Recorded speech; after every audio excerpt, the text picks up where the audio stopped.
ఒక 25-30 ఏళ్ల క్రితం ఒక పాట రాశా నేను. ఎవరో అడిగారు, గురువు గారు ఒక పాట కృష్ణుడి గురించి పాట రాయడం అంటే ఇంతకన్నా ఏం కావాలి కవికి? రాముడు కృష్ణుడు అంటే అంతకన్నా వర్ణనీయం అంశం ప్రపంచంలో ఏముంటుంది? రాధాకృష్ణులు ఉన్నారు. రాధాదేవి వెతుకుతూ ఉన్నది, ఉదయం నుంచి వెతుకుతోంది కృష్ణుడి కోసము. తొలి సంజల చిరుగాలి నీలో విలిలో ఉన్నాడా. పొద్దున్నే ఆ ప్రభాత వాయువు, ఉదయపు గాలి వీస్తున్నది, చాలా ప్రసన్నంగా ఉంటుంది. ఆ గాలిని అడిగింది, ఏమయ్యా మా కృష్ణుడిని ఏమన్నా చూసావా అంటే అది ఏం పలకలేదు, బుస్సుమని వెళ్ళిపోయింది. తొలి సంజల చిరుగాలి నీలో గిలిలో ఉన్నాడా అంటే ఏం పలకకుండా వెళ్ళిపోయింది. మధ్యాహ్నం అయింది. ఎండ వేళలో అడవి నీ నీడను దాగున్నాడా. అడవిని అడిగింది. అన్ని చెట్లు, దట్టమైన నీడలు. ఓ నీడల్లాగా చెట్లు, మీ రంగులోనే ఉంటాడు మా స్వామి, ఎక్కడెక్కడన్నా ఉన్నాడా అని అడిగితే అవి కూడా ఊరికే కొమ్మలు ఊపుతున్నాయి తప్ప, నీడలు కదులుతున్నాయి తప్ప ఏమీ సమాధానం ఇవ్వలేదు.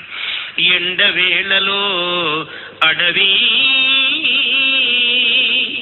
నీ నీడను దాగున్నాడా. మునిమాపున, సాయంకాలం అయిపోయింది, మునిమాపున అలనల్ల అలలబడి సాగేవో యమునా నీ నడుమను నడయాడేనా. నీ అలల్లాగే కండలు తిరిగి ఉంటాడు నా స్వామి, ఏమన్నా నీకు తెలుసా అని అడిగింది. మునిమాపున అలనల్ల అలలబడి సాగేవో యమునా నీ నడుమను నడయాడేనా. అవునా కాదా అంటే అన్నిటికీ సమాధానం ఏమే చెప్పుకుంటుంది, అవతల ఎవరు చెప్పటం లేదు. అవునా కాదా బదులే రాదా, మౌనగానమే సమాధానమా. బదులు లేని నా వెదుకులాటలో నెరమోమును అరచేత తాల్సన్నా. ఇలాగా దిగులుగా కూర్చున్నది. సంధ్యా సమయం, రాత్రి అయింది. అప్పుడు రాధాదేవి ఇట్లా కూర్చుంది. ఇదంతా రాధాదేవి ఎవడంటే మానవుడే. వీడు పొద్దున్నుంచి జీవితం మొదలైనప్పటి నుంచి వెతుకుతున్నాడు భగవంతుడి కోసం. లేడండి అన్నాడు. ఉన్నాడండి కానీ ఆయన మీరనుకునే ఆయన కాదండి అని ఒకడు అన్నాడు. కాదండి అసలు ఈయనేనండి అన్నాడు ఒకడు. ఉన్నాడు కానివ్వండి, ఆయనగో ఇట్లాగా ఉన్నాడు అట్లాగా ఉన్నాడని ఎవడికి ఇష్టం వచ్చినట్టు వాడు భాష్యాలు చెప్తున్నారు.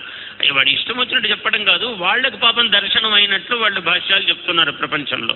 ఈ రాధ ఏమో వెతుకుతూ ఉన్నది. జీవుడు, రాధ అంటే జీవుడే, వెతుకుతూనే ఉన్నాడు. చేయి ఇలా పెట్టుకుని దిగులుగా కూర్చున్నాడు. చుక్కలు పొడిచిన శూన్యంలో ఎక్కడిది సిరి నవ్వు. చుక్కలు పొడిచాయి, రాత్రి అయిపోయింది, పొద్దున్నుంచి వెతుకుతున్నాడు. సంధ్యా సమయం అయిపోయింది. 70 ఏళ్ళు 80 ఏళ్ళు 90 ఏళ్ళు వచ్చాయి. వెతుకుతున్నాడు కనపడలేదు. 90 ఏళ్ళు వచ్చాయి. చుక్కలు పొడిచిన శూన్యంలో ఎక్కడిది సిరి నవ్వు. ఒక నవ్వు వినపడుతోంది. అసలు నవ్వే వింటున్నానా, నే భ్రమలోనే ఉన్నానా. కాబట్టి ఆమెకు అనుమానం వచ్చింది, ఈ నవ్వన్నా నిజమా లేదా ఏదైనా నవ్వు లాగా వినపడుతోందా అని అనుమానం వచ్చింది. నవ్వే వింటున్నానా, నీ భ్రమలోనే ఉన్నానా అంటే కృష్ణుడు వచ్చాడు. నవ్వే ఇది నవ్వే, మువ్వల మురళి మోహన కృష్ణుని పెదవుల విరిసిన పువ్వే. నవ్వే ఇది నవ్వే, మువ్వల మురళి మోహన కృష్ణుని పెదవుల విరిసిన పువ్వే. అమ్మక చెల్ల నమ్మనిదెల్ల భ్రమయే కాదా పిల్ల. అంతా వెతికావు, పొద్దున్నుంచి వెతుకుతున్నావు, ఎక్కడెక్కడెక్కడో వెతికావు. అమ్మక చెల్ల నమ్మనిదెల్ల భ్రమయే కాదా పిల్ల. నేనే నీలో కొలువై ఉంటే వెతికెదవి జగమెల్లా. ప్రపంచమంతా వెతుకుతున్నావు, లోపల మాత్రం వెతకలేదు. నేను నీ లోపలే ఉన్నాను, అందువల్ల నీకు ఇంత సమయం పట్టింది, నేను నీలోనే ఉన్నాను అన్న. ఇది తత్వం. ఊరికే వాళ్ళు ఏదో పాట అడిగారు కానీ అది ఇలా వచ్చింది. చాలా మురిసిపోయారు వాళ్ళు అడిగిన వాళ్ళు. మేమేదో అడిగాము సాధారణంగా రాధాకృష్ణులు అన్నాం కానీ ఇంతటి రాధాకృష్ణులు అంటేనే తత్వము.